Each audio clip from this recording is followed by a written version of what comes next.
Labdien! Mani sauc Justīna Čuba, man ir 7 gadi un es mācos Ķekavas privātajā pamatskolā Gaismas tilts 97. Es eju 1. klasē un manu skolotāju sauc Madara Dubrovska. Šodien es sākšu ar anekdoti. Meitene stāsta draudzenei. Vakar šausmīgi sasitos. Raudāju. Nē, vai tu nesāpēji? Ļoti sāpēji, bet raudāt nebija jēgas, jo mājās tāpat biju viena. Un tagad es jums pastāstīšu atgadījumu no dziesmu un deju svētkiem. Pastāstīšu jums stāstu, ko bieži piemin mans opis Māris. Bērnībā opis dzīvoja Ilūkstē, un viņa mamma Alvīna Čuba bija Ilūkstes tautas deju kolektīva vadītāja, kurā dejoja arī mans opis.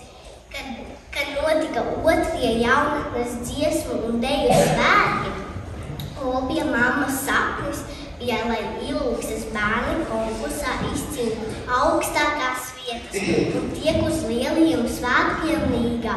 Un viņai tas patiešām izdevās. Tas bija neticami, un arī šajos svētkos mans opis piedalījās.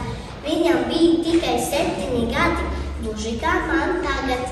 Viņš atceras, ka tas bija liels piedzīvojums, bet vispilgtāk viņam prātā palicis viens notikums.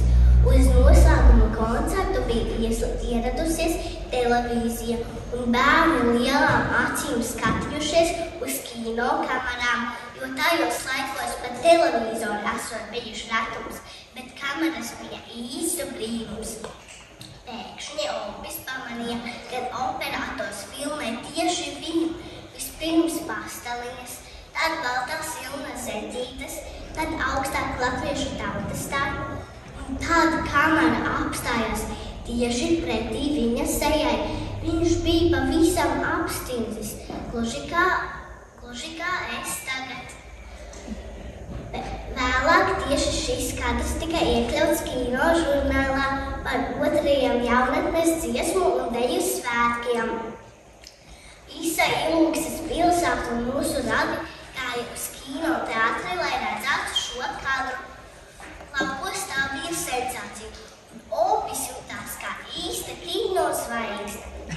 Un tagad es jums pastāstīšu latviešu tautas pasaku, kā radies cilvēks. Reiz Dievs bieži dobē mīdzīs mazu un pa jokam uztaisīs cilvēku ar vienu aci, vienu ausi, vienu roku un vienu kāju, sacīdams: labu redzēt, labu dzirdēt, labu darīt un labus ceļus staigāt, un nogulēs dienas pēc krūtā darba. Tāds nav gribējis atpalikt, pielavies pie Dieva darinājuma un ielicis cilvēkam otru aci, pielicis otru ausi, otru roku un otru kāju, smīnēdams: ļaunu redzēt, ļaunu dzirdēt un ļaunus ceļus staigāt. Un aizgājis meklas kambaros. Dievs pamodies, iztaipījis kaulus, iepūtis cilvēkam dzīvību un aizlaidis savu radību pasaulē. Tā radies cilvēks, nevisai labs, nevisai ļauns. Vēlāk Dievs redzējis, ka cilvēku vēl nepietiek. Ko darīt? Ilgi negudrodams, paņēmis sieku ābolu, pārgriezis katru ābolu uz pusēm, pārvērstams tās par cilvēkiem un reizē sacīs: katrs lai meklē savu otru pusi.